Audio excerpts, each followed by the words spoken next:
Hello and welcome to GCV Analytics webinar. My name is Kalyan Andonov and I'm excited to be hosting today's webinar, which will tackle the COVID-19 crisis impact in the UK and Europe, as well as the available aid for portfolio companies. Today, Jim Mawson, our founder and editor-in-chief, and I are delighted to have a panel of 3 speakers. We have along with us today Neil Foster, who is a partner at law firm Brown Rudnick, Simon Bond, who is Innovation Director at the SETsquared Partnership, and Alex McCracken, who is Managing Director at Silicon Valley Bank in the UK. So welcome to all 3 of them, and welcome, Jim.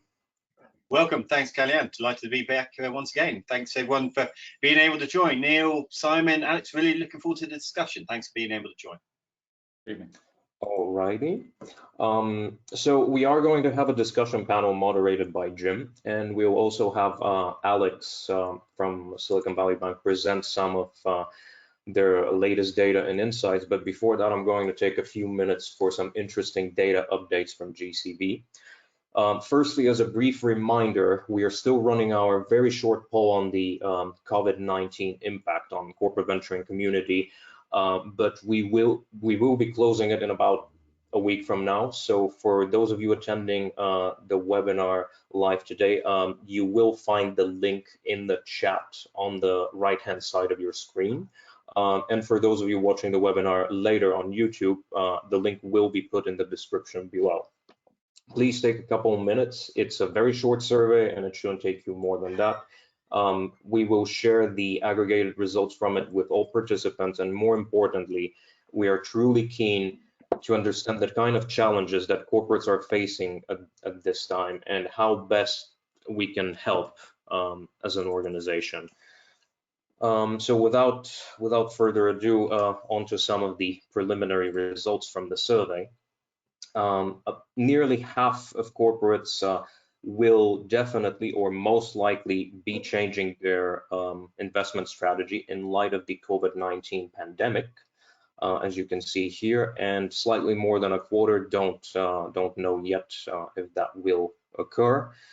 About a third of them expect to have less capital to deploy than previously agreed on. Only a relatively small minority, about 10% of them, expect to have more, as you can see here on the slide.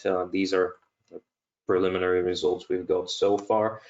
And it's in terms of the having capital withheld internally, we see that about 4 out of every 10 are already either having capital withheld or will potentially have capital withheld internally.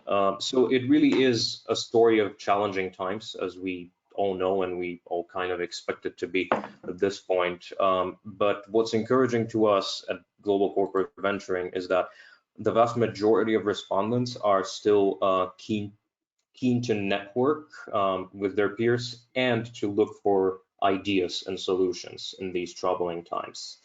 And now on to the latest data from GCV Analytics on the month of April. It's a story on a deceleration of venturing activity, basically.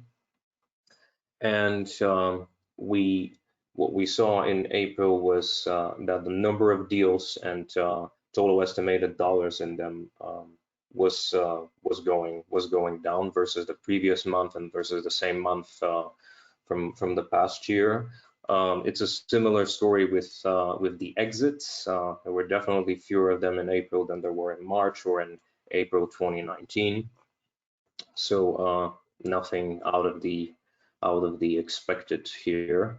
And the forceful staying at home has also taken a toll on fundraising initiatives featuring corporates as LPs, as we only reported 10 of them in the month of April. So with that, I conclude my very short part of the presentation, and now I'd like to hand over to Alex McCracken, who will present some very interesting insights from the latest data by Silicon Valley Bank. Alex, over to you. Well, hello everybody. I hope you can hear me. Jim, can you let me know if I'm coming through loud and clear? Yeah, loud and clear, Alex. Thanks. So if you could flick on to the first graphical slide, please, Cologne. Yep. Welcome everybody. So I'm MD at Silicon Valley Bank in the UK, and our analytics team for the bank, we're bank only for tech companies globally, have been analysing trends in this current COVID climate and also comparing back to previous bear markets. So just taking a few slides from our more detailed report here. Obviously, the world is now in recession in Q2. Nobody quite knows how long that recession is going to last globally or in the UK, for example. We're hearing the government talking about a U-shaped recession, so several quarters likely. But the good news is obviously tech performs well and bounces back. And so if we look at the bottom graph here on this slide, post the Gulf War, post the dot-com crash, and post the global financial crisis, tech roared back just within 3 months into positive climbs in share prices of public tech companies. Obviously, greater growth after 6 months and 12 months, all apart from post-Gulf War, which was a different set of circumstances. So we fully expect that, and we've seen the NASDAQ take a hit through March, but pretty much back to February levels already. And so we do think tech will lead us out of this crisis, especially as corporates move to more digital ways of working. And to quote the CEO of Microsoft, they've seen 2 years worth of digital transformation projects in 2 months. So we expect that to continue. Next slide, please.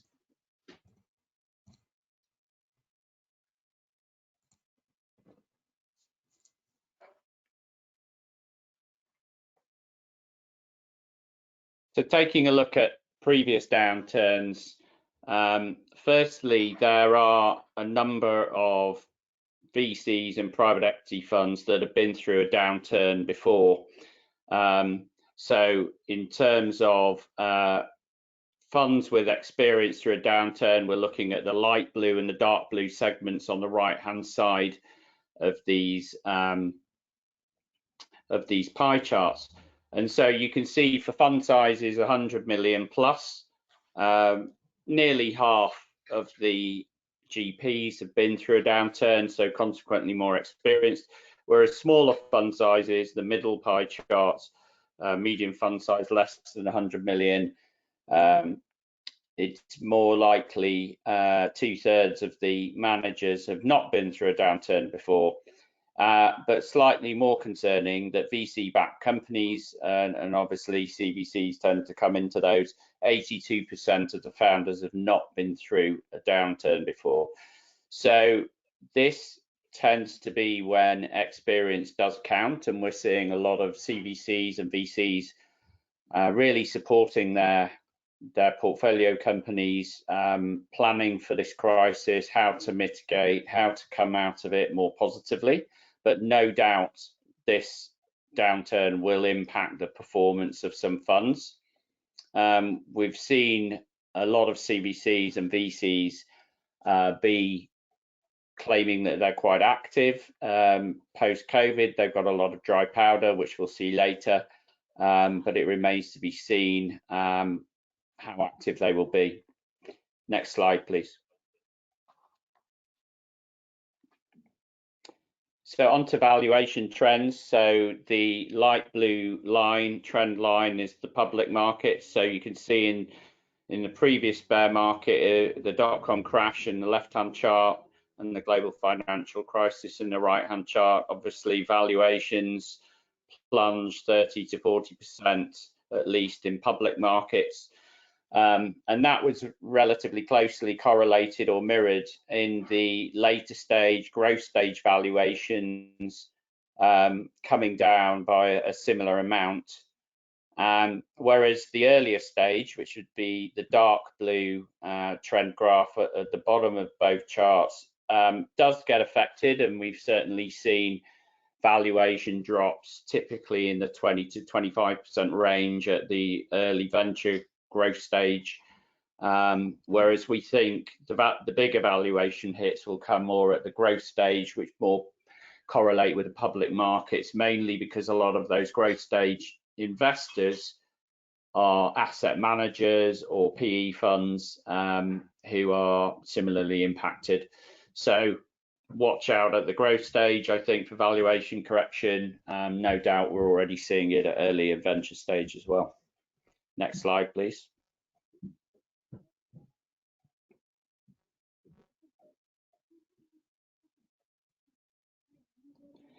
So the good news is in any previous downturn, unfortunately, yes, unemployment does go up, and this time we have a lot of government support schemes available, which is better news.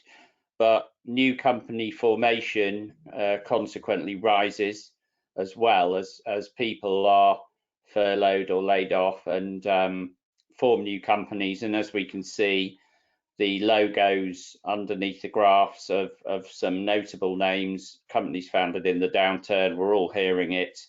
But let's wait and see. The good news is there's a lot of funds out there looking for new deals and experienced people to invest in. Next slide, please. And the next graph. Yeah. So in terms of sector correlation, positive trends, no surprises here. Anything in alternative care and telehealth and food delivery, remote work and remote learning, very positive. Consumer sentiment and engagement with those platforms is high. Obviously, anything in the travel and dining or requiring physical connections of people has really suffered and will continue to suffer. I think we're seeing a lot of our clients in the more positive spaces really take advantage of the situation, with most of them had raised good amounts of funding. They're already eyeing up possible acquisitions, seeking to capitalize on this situation, whereas companies in the more struggling sectors are having to pivot, find new digital ways of engaging with their consumers. So obviously a big shakeout sector-wise, as we all know. We're not seeing much softening in enterprise software or SaaS. SaaS companies are continuing to sell. Obviously, winning net new clients is more difficult. We'll see that impact in H2. How deep an impact on new bookings, but so far in enterprise software, everything holding up. Next slide, please. So in fintech, we've seen a lot of activity. This chart shows at the top the level of M&A in fintech in the US.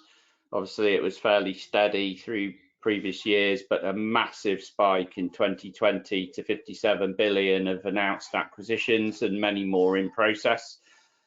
This is obviously driven by a lot of financial services organizations, cash rich, very disconnected digital processes. So they're acquiring the newer fintechs that have reached size and scale, very good, very quick and fast in a particular area. So acquisitions of Plaid and many others by big finservs who've got a lot of cash on the balance sheet. So over $1 trillion of cash from the big finservs.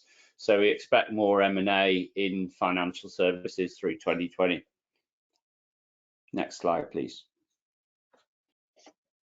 So on to cash runway. Obviously, the key thing that a lot of venture-backed loss-making companies are focused on, typically they have less than 18 months cash at any one time.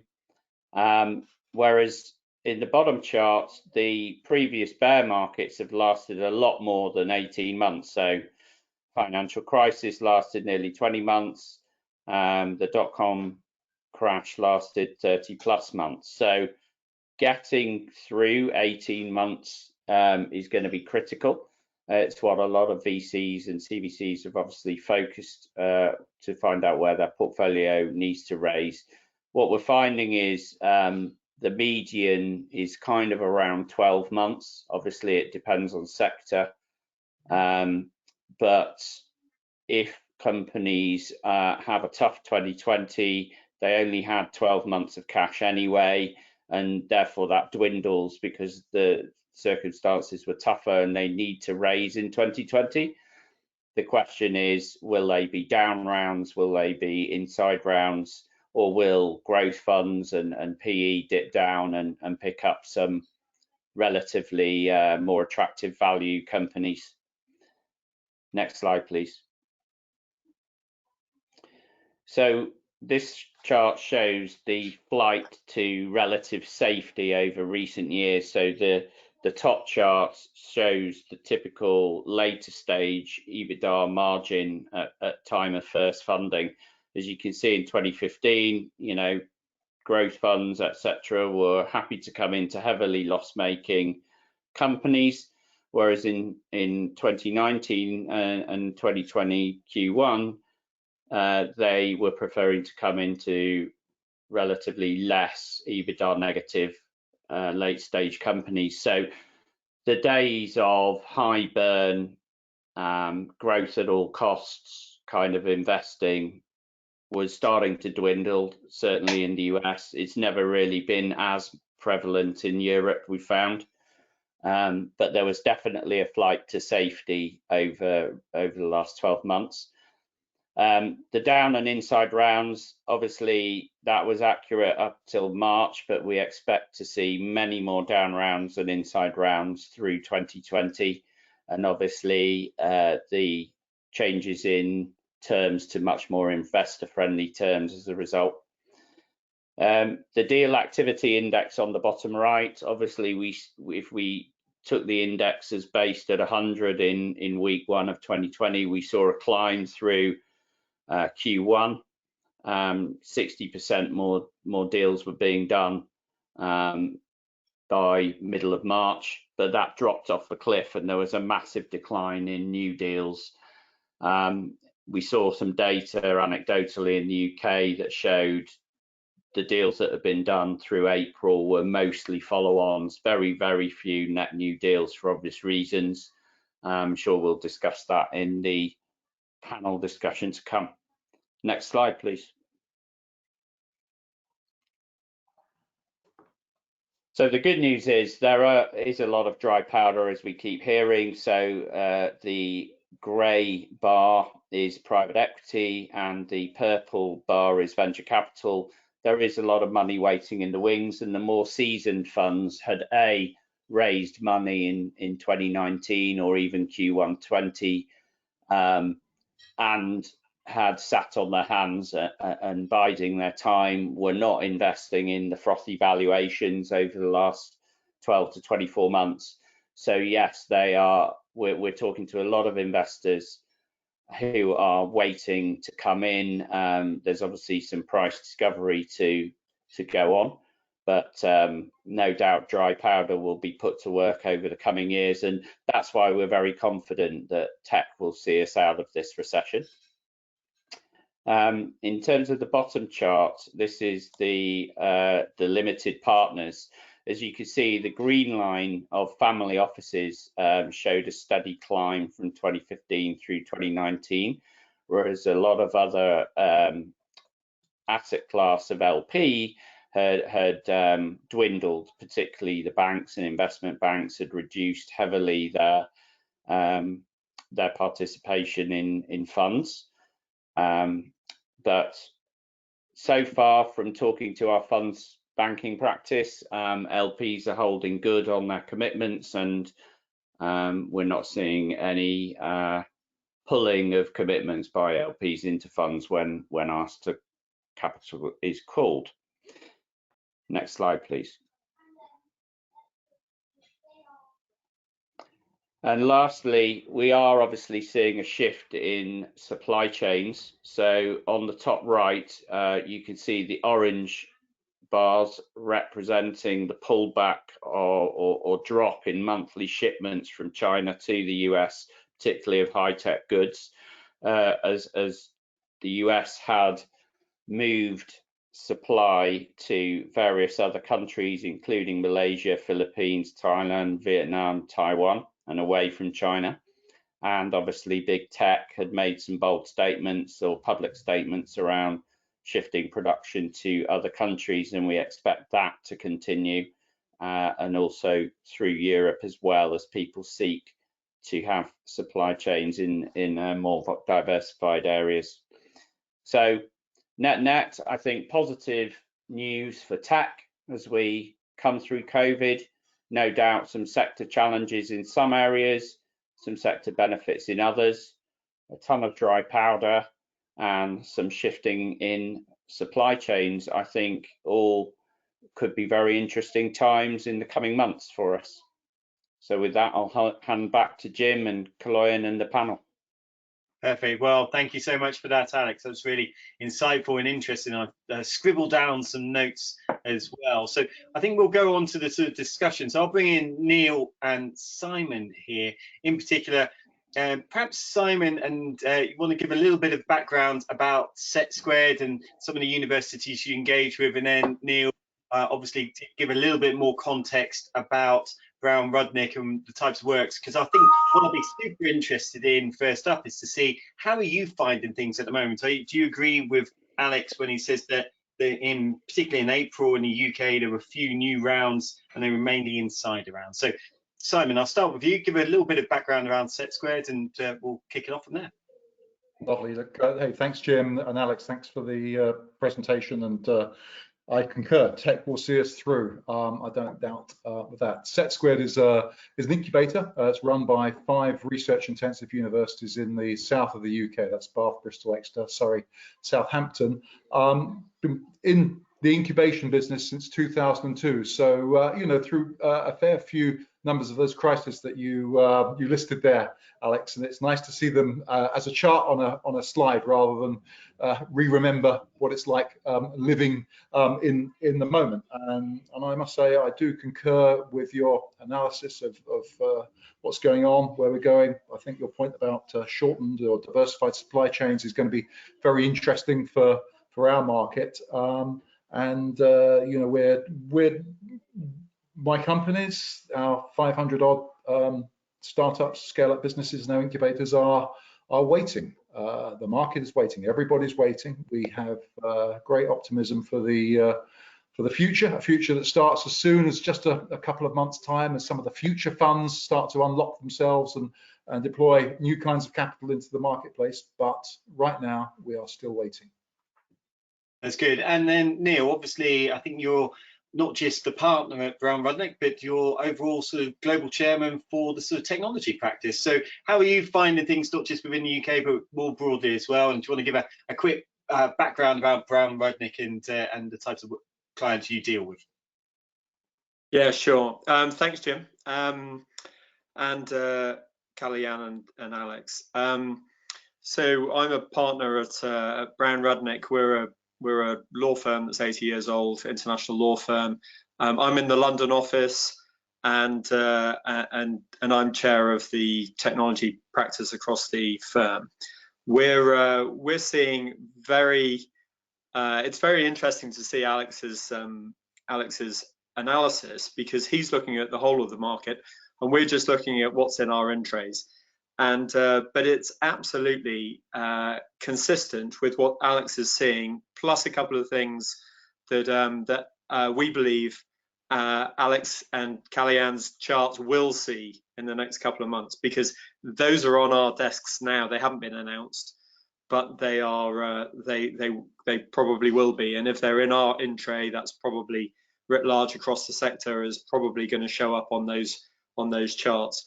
So if you were lucky enough to do a Series A in the first quarter this year, then fantastic. You've got 12 to 18 months, possibly more, of capital for a portfolio company. if you're trying to do a Series A with the first institution after the beginning of March, then you really will have been struggling.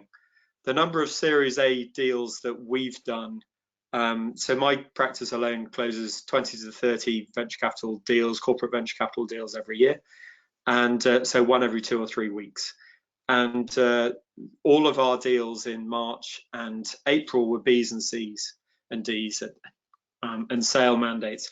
So that's completely consistent. It's incredibly difficult, and virtually all of our fund clients, from corporates to LPGP funds, are not doing new deals. They are doing follow-ons. They're triaging their portfolio, and no doubt we'll come on to exactly what they are doing and ought to be doing with their portfolios as well, working alongside potentially government money and others to make sure that their portfolio companies survive the summer, because that's really the key. So yeah, absolutely consistent. Now the trends that I'll just touch upon that that we're seeing as well is one, sale mandates, possibly in parallel with a B or a C round. Now that might be premature, but what the companies don't want to be doing, if their funds are not supporting them on the following rounds, and some of them aren't, some of them can't. They have had a remit from the main global board saying, you're long-term investing. We're not doing long-term investing, even follow-on rounds. So that's problematic. And so we're seeing some parallel mandates. In fact, I've got 3 on my desk today, looking at Bs and C rounds in parallel with a potential exit. So if someone offers enough money at the moment, they're selling, and that's premature. So that's not a great trend. Good for the acquirers possibly, but not a great trend. But I think that you're going to see that. There might be relatively small deals that might be off your slides, but that's a trend. The second one is insolvencies. So so not all of the insolvencies that we've been instructed on have been announced, because there haven't been a formal appointment made. And you don't announce when one of the accounting firms is appointed to do pre-appointment restructuring advice, or when we don't make an announcement about our clients in those circumstances. But some very big names that aren't yet in the press will be instructing the accountants and the law firms and consultants, etc., to review the situation for them prior to an appointment, and those appointments will be coming down the track. Well, super interesting, Neil. We'll wait with bated breath to see which names they were. You've got me thinking about which ones I would have on my sort of that potential list.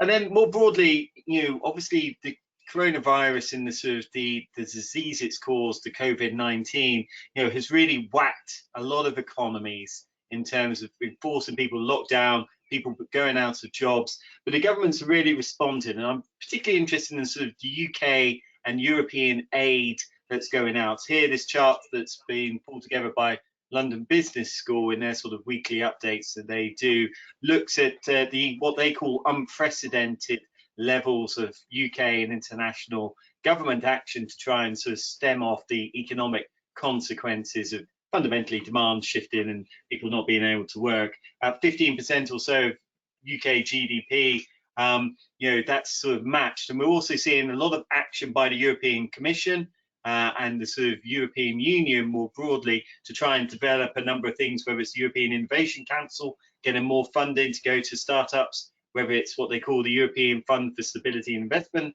EFSI, which is supporting the European Investment Fund, which then provides money to VCs, or Escalar, which is another multi-billion program to support VCs. There's a lot of activity.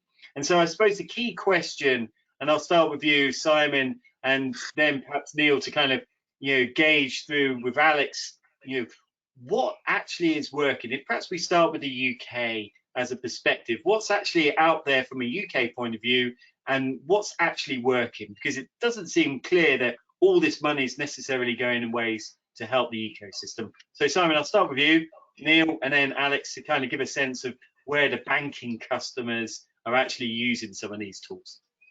Oh, lovely. Thanks, Joe. I'm not going to do a job for the gov.uk website that has eloquent page after eloquent page of the many different schemes that for this crisis have been developed to provide to get cash to, let's say, to consumers and to small businesses, not specifically for venture-backed businesses, but you can see a number of corona interruption schemes that have deployed cash quite quickly to protect employees and protect small businesses from that. I was talking to the British Business Bank in preparation for this earlier in the week. Their concern, their worry, their deep fear is as follows: is that a V-shaped recovery will hit GDP by 0.5%, a U-shaped recovery, a longer climb up, 6% hit on GDP. So this is a new tactic. We didn't see it during the 2008. It's putting money into the market, into employees' pockets, and so forth. And that, in my experience, has moved quite quickly, pretty damn quickly, actually, for government organisations. The other side, the UK, like France and Germany, has announced a future fund, which is the intervention for the for risk capital, potentially at a couple of levels, but possibly to support angels, but more likely to support venture capital backed businesses. And it's good, it's substantial. It would be a co-investment, 50-50, convertible, and supported with some grant schemes as well, some other loan schemes from the Innovation Agency. So a lot of cash there. However, here's the rub. Everybody knows this is coming, but it hasn't come yet. The Future Fund was due to launch in May, and we're just going into a long bank holiday. We'll be mid-May before the time we get back to work. And the details aren't there yet. And of course, it's good to know it's coming, but without the details, nobody can act on it. So nobody, investors or businesses, can move on it. Perfect. Neil, what do you think? What's the flops? What's the top of the pops? Well, I'll follow on from Simon, if I may, about the Future Fund, which is coming down, and I think the Future Fund, as Simon says, the Future Fund is unsecured. It's debt. I'll come on to equity in a second, and debt generally bad for tech innovator companies because they're not profitable, and so equity is long-term capital. The only two ways of staying in business is profits and equity long-term. But debt can tide you through, and as I said earlier, survive the summer. So the match funding of an unsecured convertible loan note, which converts into your next round, the terms, if you don't actually have a qualifying next round, are punitive because there's a liquidation preference in there, but it's pretty much market terms. And you will end up with the government as an equity holder, and but that's fine because it'll be pretty small stakes, and the interest rate doesn't have to be paid for 12 months, and there's a 36-month term, so that's all pretty benign, but it's too small. And also, it's not quite certain, as Simon says, as to terms, whether or not it has to be identical terms, match funding, or whether or not you can have equity, because obviously equity for the tech companies is miles better. But it is in the right way, and I'm hoping that they'll increase the size, because hundreds of millions or 250 million doesn't get you there. There's going to be massive demand. That's much better than the CBIL program, which is a bit of a flop. It's a bit of a flop because, sparing the blushes, maybe Alex will go next. The government has delegated completely to the banking sector the terms for the CBIL loans, and as a result, very few of the clients that I work with even applied, but those that did, one of them came back with the bank didn't want to say no because for political reasons they're not supposed to say no to everything. So they do the equivalent of ask for personal guarantees from the directors. Imagine if you're a corporate venture capitalist investor director and somebody asks you for a personal guarantee. Well, of course not. That's the equivalent of a no. That one also came with a coupon of over 20% when interest rates are 0.1%. And so that's frankly absurd. Now, in the US and elsewhere in Europe, it's capped. In the US at 4% on the PPP loans. And those loans, which anybody that can possibly get one of those loans is queuing up for them in the US, and also similar loans across Europe. US ones, the loans, Jim, are at the end of the process, if you employ the same number of people as you did at the beginning of the process, the loan turns into a grant. In other words, it's forgiven. Now that will maintain jobs, and it's a much better system. Now the CBIL program was well-meaning, but it's misconceived. So I'll just pick up with a couple of stats on that, because I agree that CBILS is not designed for loss-making companies. So I totally agree with you, Neil and Simon, on that. However, just some relatively good news. I think there were teething problems getting the CBILS and bounce back loan schemes going. Banks had to cope with a massive uplift in demand, took time to understand the rules and work out what they were going to do. But just some accurate stats that we track, because we've applied to be an accredited lender. So 5.5 billion has now been approved and pushed out to SMEs through CBILS, of which 2 billion is bounce back loans just in the last couple of days. So that bounce back loan scheme is very small. It's up to 50k, and it can go into loss-making companies. The government underwrites 100% of it. But yeah, you know, 50k is not that relevant to a VC-backed company. But 3 billion's gone to profitable companies. Over 50% of companies that applied for a CBILS loan have now been approved, and it's in play.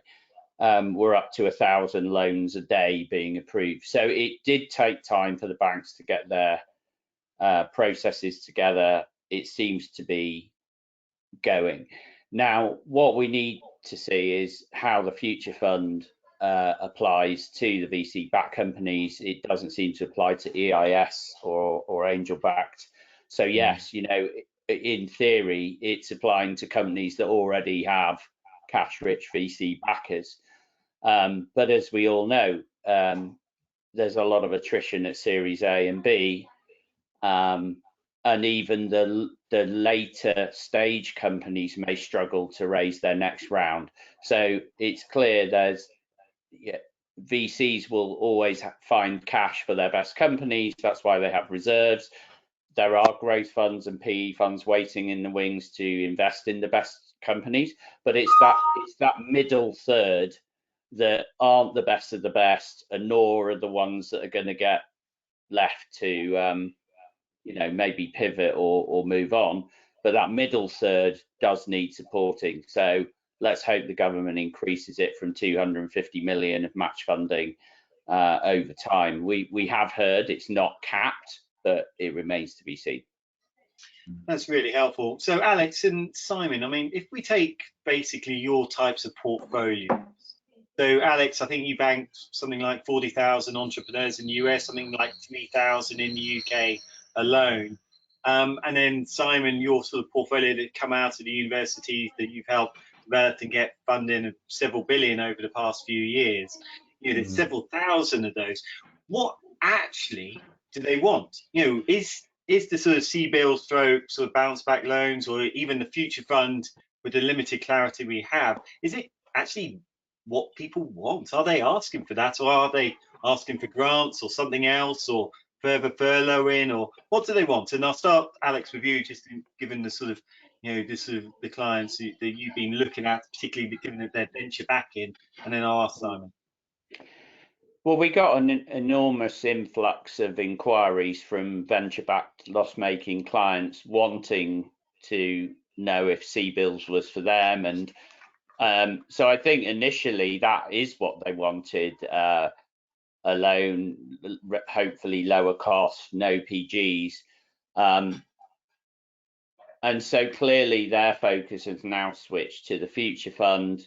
If they already have investment, which most of our clients do, above 250k, then the government matched co-investment is a good idea in theory. But as Neil says, the devil's in the detail, because it would probably mean the VC investor needs to also agree to this, and there will be all sorts of terms around this this convertible note from the government. So I think what the entrepreneurs want is clarity about that scheme, and that it can apply to their companies and get a quick yes or no on the process.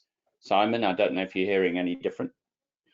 No, that's absolutely consistent with the feedback we get at that level. So I'll the same question. So the other segment that the SETsquared deals with, so this is, if you like, the view from the incubator, so early stage startup businesses, seed funding, pre-A.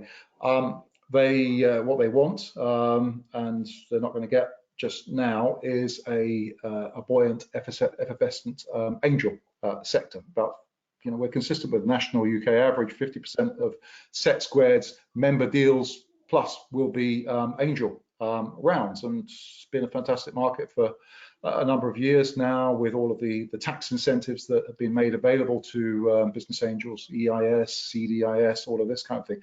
Now, Future Fund won't co-invest in that sector, and so of course a number of those deals that were lined up towards the end of last year, first quarter of this year, have all fallen away. Everything has stalled. So there is, there's an aching need there, and some of the schemes that we talked about may be able to sort of stem some cash flow. We hear on the street that Innovate UK, the innovation agency, is going to make some of their grant making schemes more easy on the startup sector, shortening speeding up payments of those grants, providing loans for the co-investment, all of this kind of thing, which is good. It's emergency backing. But what really the startups want is a buoyant angel sector, and that's not what the Future Fund is going to give them.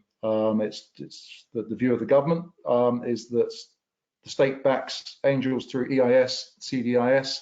So backing on top of backing is not where they're choosing to make their intervention. That's the view. We need to think about this, because if that's the view, then the angel sector is going to get pretty shaken if they're not getting that level of support. If the investors are not being supported in a similar way to many of the companies that we see there. So that's what we're looking at. Is there anything that would help doing, is it to sort of put, a deeper tax break rather than being, say, 50% or more for the CDIS scheme? Are there things that would sort of be more supportive, or are you finding that clients are thinking about how they could tap into some of the European Union? Obviously, at the moment in the UK, there's there's sort of negotiations around how to leave the European Union.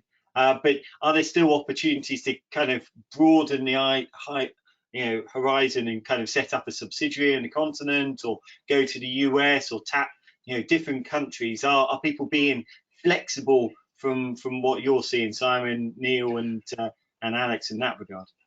No, right now that's not the spoken to a good few of our CEOs this week, and that's not on the top of their agenda. They're looking at protecting key staff at the moment, so making good use of the furlough schemes, emergency loan schemes and so forth, just to keep cash flow going and cutting costs, and looking to secure the business in terms of business cash over. Well, I think Neil, you talked about an 18-month window. They're talking about that to a 2-year window. That's their view. I'm not hearing more sophisticated structures coming out to make use of different piles of or pots of government cash. Talking to colleagues in Sweden and in Belgium with incubators, IMEX there and Uppsala, their patchwork of government support is as much a patchwork as ours. So it's equally confusing to to the companies, and therefore really not top of their list. What they want to see, you know, one CEO said to me, I don't understand why the future fund is not going to be eligible to EIS-backed companies. Back in the day, the government used to guarantee bank loans to companies that had EIS support, so they didn't see why this sort of double layer of state support would be a problem, especially right now. Medium term, the other big cry from the CEOs is to feed the ecosystem. I mean, you know, these are tough men and women who run these businesses, and they'll navigate through the emergency. But they want to see the state support for the ecosystem. So what's happening in terms of direct support for companies? They also want to see funds of funds. You know, the British Business Bank has been, you know, good on getting money into businesses and employees' pockets. They're looking for the scheme that is going to extend the in the UK you know, the Enterprise Capital Fund. How can more venture capital partnerships be funded by the BBB more quickly than we've seen with the ECF so far? So the same sort of sense of crisis, sense of emergency, and sense of solution that we've seen elsewhere going on to feed the venture-backed ecosystem. Neil, from your perspective, are there other sort of options or opportunities? Is it something to do with a tax code? Is it something else that might sort of help unlock, you know, sort of potentially sort of nervous pockets, if we call it that way?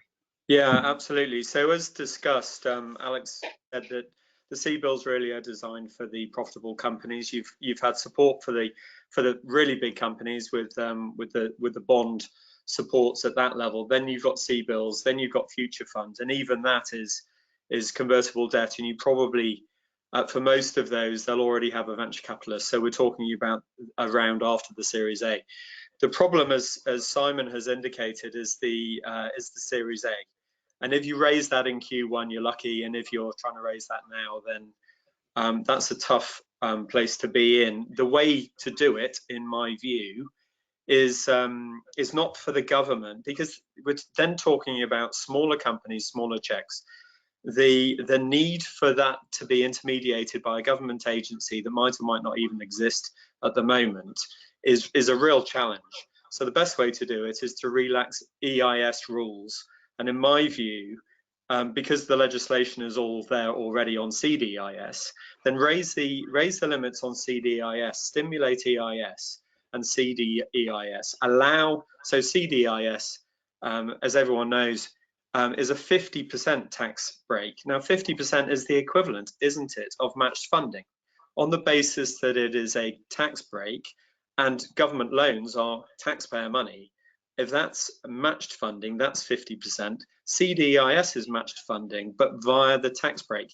And it's the entrepreneurs, the high nets in the UK, of which there is miles, an order of magnitude, maybe 100 times, that if CDIS is relaxed, then the high net worth individuals can be the bailout vehicles for the seed and Series A level, which the CBILS and Future Fund even will be struggling to cover. So that is the way to do it. Now, whispers are that the government doesn't want to change the legislation even to do that.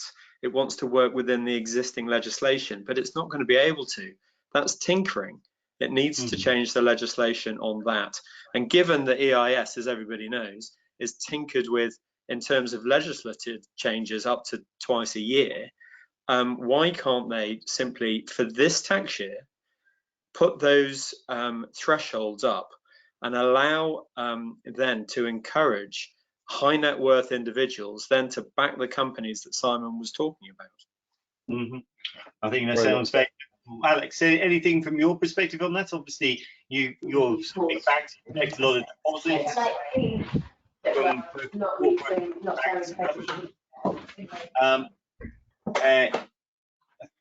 Alex. I've not much more to add.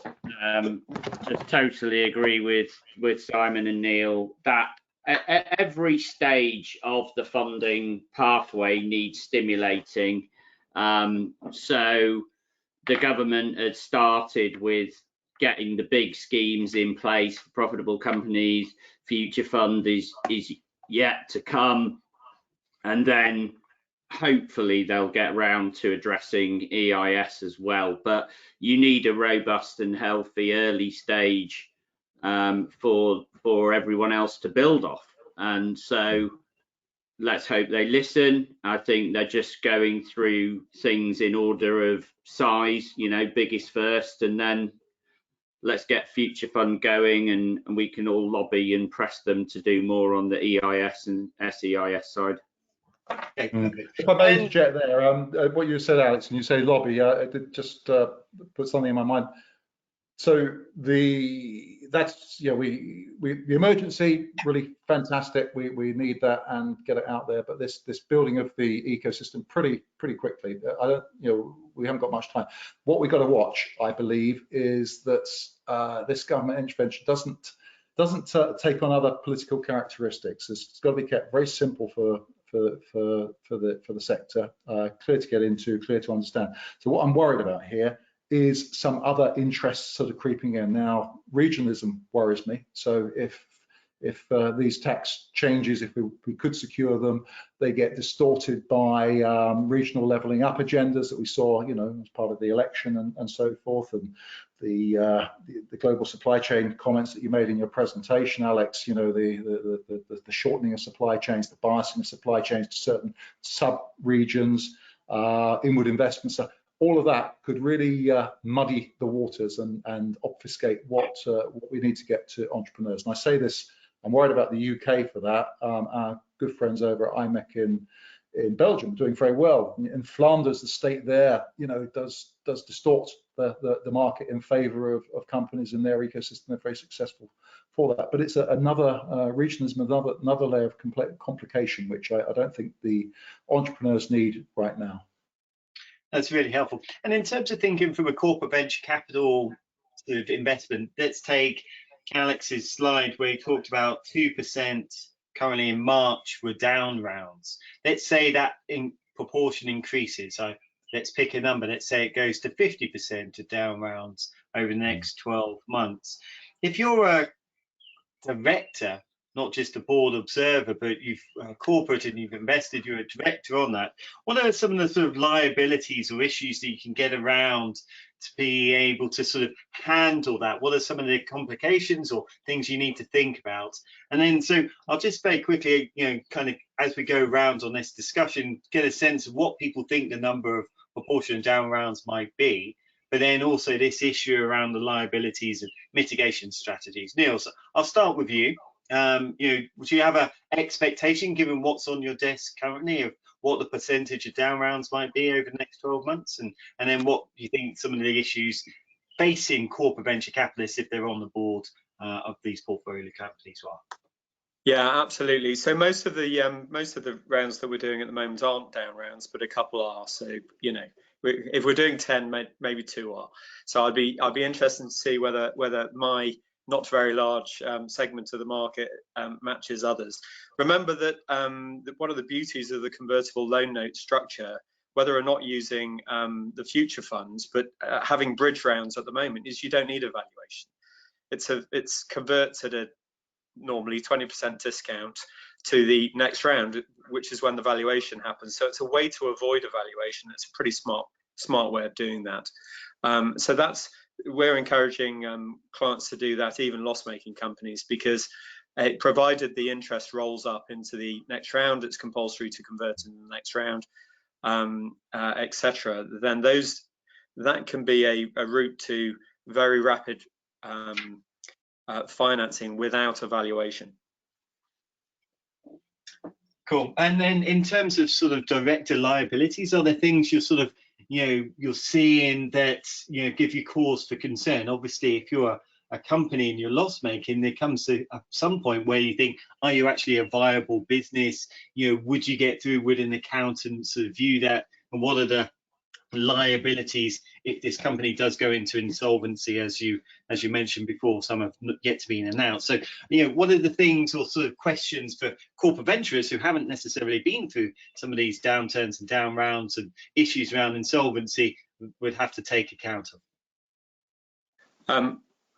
Well, as Tony Askew said in a event that I was listening to a couple of weeks ago, Tony Askew, who's from REV Ventures, he said the reputation of corporate venturers is made in the downturn, and that's absolutely right. So he's been a fund manager for more than 20 years. I've been a lawyer in this industry for more than 20 years. A lot of the people talking to you today have been through all of those cycles that Alex was showing. We remember those that flee for the hills when the pressures are on, and those that support their companies. And at the moment, there are a couple that I have on my desk where the investor director is going to have to be removed because of the conflicts of interest. Now, under English law in the Insolvency Act, directors can have personal liability under wrongful trading, preferences, undervalued transactions, all of these sorts of things. In the US, it pretty much has to be a fraudulent transaction for personal liability to crystallize, generally. But in the UK, that comes much earlier. And not all investor directors understand the law where they are, the companies they're sitting on is incorporated. So first, know the law. In the UK, if you are an investor director, you have just the same liability, personal liability, as the CEO. In terms of a directorship, the law in the UK does not distinguish between the executives and the non-execs. It doesn't distinguish between an investor director and an executive director or an independent director. None of that is referred to in the Companies Act or the Insolvency Act. So they can be personally liable. And at the moment, we're getting, the phone is ringing off the hook with questions from our fund clients that haven't been through these downturns, saying, look, I'm not going to follow the money. This is a problem. I might have to vote yes as a director. You're telling me that I've got to act in the best interest of the company on one vote, but then I'm going to veto it. So how does that work? Well, that's completely consistent with the two capacities that they have, one a director and one an investor. And those issues, Jim, are profound because it can make and break a portfolio company, and it will make and break their reputations as corporate venturers. That's such a powerful point. We're coming up to the sort of top of the hour, so I'll just get a sound bite, I suppose, from Simon in terms of where you think, for some of your later stage portfolio companies, given the sort of 1,000 or so that you've worked with, what do you think the expectation is that they will go through rounds to get down rounds over the next 12 months, or if they're able to get rounds at all? Any sort of view on that? And then I'll ask Alex the same question as a way of kind of getting a snapshot of where people stand. So yeah, it's there's a high expectation that will be the case, but is what the CEOs of our alumni from the incubators were talking about this week. However, almost in the same breath, almost every one of them said the following is, but we are still in the eye of the storm. We don't know how this is going to play out yet. So it's caution, and everything that we've discussed today, the interventions in the marketplace, in the ecosystem, are going to condition their confidence. And so this is what's critical right now is the confidence. Yeah, spot on. Alex, you mentioned 2% in your slide. I think you said it could be higher. What's your sort of finger in the air in terms of where you think the sort of down rounds will come out, and what the sort of general sentiment is? I honestly wouldn't like to put a figure on it, Jim, because I think in some sectors it is going to be very sector specific, because the hot sectors right now, we're still seeing valuation uplift. These are companies that are thriving in COVID. If they hadn't raised recently, then they're pulling rounds together, even with external leads at a much higher valuation. So I think the down rounds will come for the bottom of the middle third of portfolio companies, it's taking time for entrepreneurs to adjust to the new reality of lower valuations, and it just comes to the next few quarters, because if you need to raise around in the next, within the next 3 to 6 months, or your business is out of cash because the current investor syndicate just doesn't have the firepower, then you are going to have to accept a down round. So I fully expect, the bottom third of all Series A and B portfolio companies to be confronting this situation. That's, well, very powerful words. So let me add my thanks, Kellyanne, for organising this and sort of starting off with such great data, and particularly let me also add my thanks, Alex, Neil and Simon, for sharing such great insights. Just a little bit about us. Global Corporate Venturing, obviously the analytics you saw comes from the website, from the deals that we track, and the 3,000 plus corporate venturing units around the world that we track. Global Corporate Venturing is one of the publications we do alongside one tracking the university spin out and startup sectors from students and faculties, and then Global Impact Venturing particularly looks at the United Nations Sustainable Development Goals and how governments are supporting the ecosystems. And particularly we join together the sort of communities through Global Corporate Venturing Connect, and that's all part of the GCV Leadership Society. So as you can imagine, with the current crisis, our events program is currently on hold. Our GCV Symposium, which would have been our 10th one. I think Neil was there at the first one, and Silicon Valley Bank was our first sponsor as well. So thank you very much to you both for that. But that's been postponed from the 3rd and 4th of June to the 7th and 8th of December. And in its place, we will be holding our first digital forum, which will be a virtual conference pulling together in effect, the open innovation challenges that corporations are particularly trying to deal with, and how entrepreneurs and SMEs can help them, alongside some interactive discussion and roundtables and sort of keynotes, as well as a sort of open networking reception area, and some quite good fun things such as quarantinis and quizzes to make it as interactive as possible. So thank you very much for such a great session. Enjoy the rest of your evening, everyone. And don't forget to take the poll, as Kellyanne reminds us. So thank you very much. Well done. Thank you. Thank you, Jim. Thank you, Jim, and also a big thank you to our special guests today. Stay tuned for our upcoming webinars, and if you would like to get connected with your peers in the industry or anyone from this panel, don't hesitate to reach out to me or to Jim. Stay safe, healthy, and sane. Have a good day, afternoon, or evening, wherever you might be in the world. Goodbye.